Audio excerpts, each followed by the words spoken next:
وَإِذَا مَسَّ الْإِنسَانُ ضُرٌّ دَعَا رَبَّهُ مُنِيبًا إِلَيْهِ، اور جب انسان کو کوئی تکلیف پہنچتی ہے تو وہ اپنے رب کو پکارتا ہے بڑے رجوع کے ساتھ، بڑے لمبے ہاتھ اٹھا کے اللہ کی طرف متوجہ ہوتا ہے.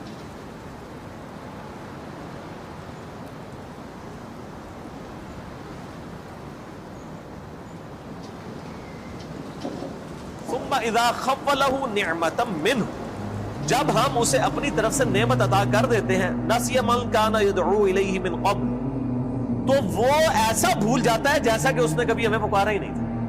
یہی ہوتا ہے، یعنی دنیا میں لوگ اللہ کو پکارتے ہیں، اللہ تعالیٰ مصیبت پریشانی حل کر دیتا ہے، اس کے بعد وہ یا تو اور ہستیوں کی طرف اس تکلیف کو دور کرنے کو منسوخ کرنا شروع کر دیتے ہیں، یا وہ کہتے ہیں جی میری تو پلاننگ ہی بڑی چنگی تھی، دیکھو نا میں اس ٹائم بڑا منو سمجھ آ گئی سی کیا ہونا ہے تو میں کر لیا سی. تو انہوں اللہ نے بندہ جنی مرضی سمجھ آ جائے، اللہ کے سامنے تو اتنے فیکٹرز ہیں کہ کسی بھی انسان کو کسی بھی وقت وہ آنے واحد میں ہیرو سے زیرو اور زیرو سے ہیرو کر دے، اس کے لیے کوئی مسئلہ ہے. یعنی انسان کی ساری پلاننگز دھری رہتی. جیسا کہ مولا علی رضی اللہ تعالیٰ عنہ علیہ السلام کا قول ہے کہ میں نے اپنے ارادوں کے ٹوٹنے سے اپنے رب کو پہچانا ہے. ان میں پورا ارادہ کر لیتا ہوں، سارے کے سارے سرکمسٹانسز فیوریبل ہوتے ہیں میرے لیے، ڈن، اچانک پتہ ہی نہیں چلتا کہ یہ کیا ہو گیا. ایسا ہو جاتا ہے میرے بھائیوں. اور یہی چیزیں بیسیکلی اللہ تعالیٰ اپنا آپ انسان کو دکھاتا ہے کہ کوئی شخص اللہ تعالیٰ سے کبھی بھی آزاد نہیں ہو سکتا. حتیٰ کہ آپ دیکھ لیں سورۃ الکہف میں آیا کہ اے نبی علیہ السلام کبھی ایسا نہ ہو کہ آپ یہ ایک بات کہیں کہ میں کل یہ کام کروں گا اور آپ انشاءاللہ نہ کہیں. ایسا کبھی نہیں ہونا چاہیے، انشاءاللہ کے ساتھ کہنا ہے. اگر وقت کے پیغمبر کو یہ بات کی جا رہی ہے، ہمارے محبوب صلی اللہ علیہ وآلہ وسلم کو، کہ آپ نے کبھی مستقبل کے بارے میں انشاءاللہ کے بغیر بات نہیں کرنی، کبھی نہیں کرنا ہے میں کام کروں گا، مگر یہ کہ انشاءاللہ ماشاءاللہ کے ساتھ. کیونکہ انسان تو صرف ان فیکٹرز کو دیکھ رہا ہوتا ہے نا جو آپ کے سامنے. ہم نے کئی بار چیزیں دیکھی ہیں، ہر فیکٹر کاؤنٹر کرتے ہیں. میرے جیسا تو وہمی بندہ کوئی شاید چھوڑتا ہی نہیں ہے، پھر بھی کچھ کوئی نہ کوئی پاک نکل آتی ہے. کیوں نکل آتی ہے؟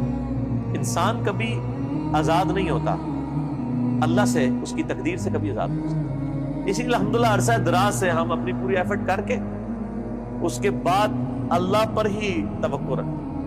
اور میں یعنی جتنا اپنے دنیاوی معاملات میں یا دین کے کام میں ریسورسز کو مینج کرنے میں وہمی ہوں نا، اس سے زیادہ میں الحمدللہ عرصہ دراز سے اللہ کے بارے میں وہمی ہوں کہ جب میں سب کچھ کر لیتا ہوں نا، اور مجھے سب سے زیادہ جس چیز کی ٹینشن ہوتی ہے نا وہ اللہ کی ہوتی ہے کہ اللہ تعالیٰ کو رکاوٹ نہ ڈال دیں. اللہ کی طرف متوجہ رہتا ہوں ہر معاملے میں. اور اس کا میں نے پھر پازیٹیو رزلٹ دیکھا ہے کہ میرے بگڑے ہوئے کام جس میں نے کئی چیزیں اوور لک کی ہوئی ہوتی ہیں وہ پھر اللہ نے سنبھالی ہوتی ہیں، وہ خود بخود ریزالو ہونی شروع ہو جاتی ہیں. پتہ ہی نہیں چلتا کہ کہاں سے اللہ تعالیٰ معاملات کو سیدھا کرتا ہے. وَمَن يَتَّقِ اللَّهَ يَجْعَلْ لَهُ مَخْرَجًا وَيَرْزُقْهُ مِنْ حَيْثُ لَا يَحْتَسِبُ. یہ قرآن کی آیت ہے سورہ طلاق کی. جو کوئی اللہ پر تقوی اختیار کرے گا ہم اس کو وہاں سے رزق دیں گے کہ اسے گمان بھی نہیں ہوگا. ان اللہ بالغ امری، اللہ تعالیٰ اپنے کاموں کو پورا کر کے رہتا ہے. اللہ نے جو ارادہ کر لیا ہے نا، جس کام کو بلوغت تک لے کے جانے کا وہ اس نے کر. لیکن قد جعل اللہ لکل شیء قدرا، لیکن ہر چیز کے لیے اللہ نے ایک اندازہ مقرر کر رکھا ہے. یعنی جب وہ وقت آئے گا نا تبھی وہ معاملات ہوں گے، اس سے پہلے نہیں ہو سکتے. آپ جتنا مرضی ٹل لگا لیں، جس چیز کا جو وقت ہے وہ اسی وقت پہ ہونا. تو اللہ تعالیٰ فرماتا ہے کہ یہ جب ہم ان کو عطا کر دیتے ہیں پھر یہ فوراً اللہ کو بھول جاتے ہیں.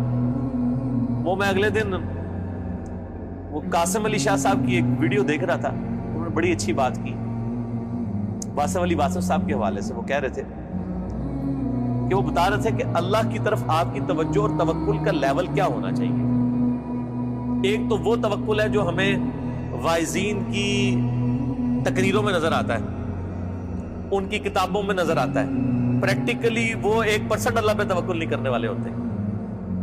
اگر اللہ پہ توکل ہو تو وہ اپنے چاہنے والوں اور مریدین سے چندے اکٹھے نہ کر رہے ہوں اور ایک ایک چیز کی ٹینشن کر رہے ہوں، تو وہ ایسے معاملات نہیں ہوتے.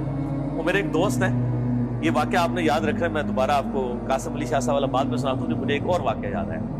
میرے ایک دوست ہیں تو وہ کہتے ہیں کہ میرے ساتھ ایک پیر صاحب کے بیٹے جو ہے نا وہ کالج میں پڑھتے تھے، تو وہاں پہ کافی وہ عرس وغیرہ لگتا تھا، بڑے دور دراز سے لوگ آتے تھے.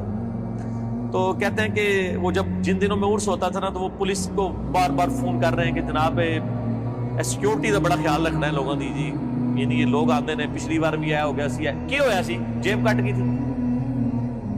میں نے نہیں دیکھا کہ پیر خانے پہ یا عرس پہ لوگ جا رہے ہوں، لوگ ان کو وہاں پہ مار رہے ہوں کہ یہاں ادھر کیا کرنے آئے ہیں۔ وہ تو بیچارے بڑے کمزور لوگ ہیں جو عرسوں کے خلاف ہیں، نہ ان کے پاس یہ کیپیبلٹی کہ وہ مارنے والے تو دوسری پارٹی ہیں۔ تو کہتا ہے میں نے اس کو کہا یار تم اتنی ٹینشن کو لیتے ہو، مطلب جو آ رہا ہے اس کو کہنا ہے جی اللہ تو بندے ہوئے جیبا کٹ جائیں گے سانو کے دیں گے تھے آگے۔ یہ اس نے خود بول کے کہا، اس نے کہا ہمارے مریدین کی اگر جیبیں کٹ گئیں تو یہ ہمیں کیا دیں گے، تو ہمیں ان کی جیبوں کی زیادہ فکر ہوتی ہے، اور مریدین اس لیے سے جا رہے ہیں کہ پیر صاحب جو ہے نا وہی ہماری حفاظت کرنے والے ہیں، اور پیر صاحب آپ کی جیب کی حفاظت کے لیے خود پولیس کے محتاج ہیں، آپ اندازہ کر لیں۔ اور وہ قاسم علی شاہ صاحب کہنے لگے کہ وہ واصف علی واصف صاحب ایک مجلس میں فرما رہے تھے کہ اللہ کے بندوں میں اور دنیا داروں میں کیا فرق ہوتا ہے۔ وہ کہتے ہیں اللہ کے بندے جو ہوتے ہیں نا ان کو کوئی اگر پتھر بھی مار دیتا ہے نا آ کے تو ان کو پتھر مارنے پر بھی غصہ نہیں آتا، وہ اوپر دیکھ کہتے ہیں یا اللہ خیر ہے، وہ غلطی ہوگی، کیوں یہ حقیقت بات ہے کہ فاعل حقیقی اللہ ہے، یہ ذہن میں رکھیے گا۔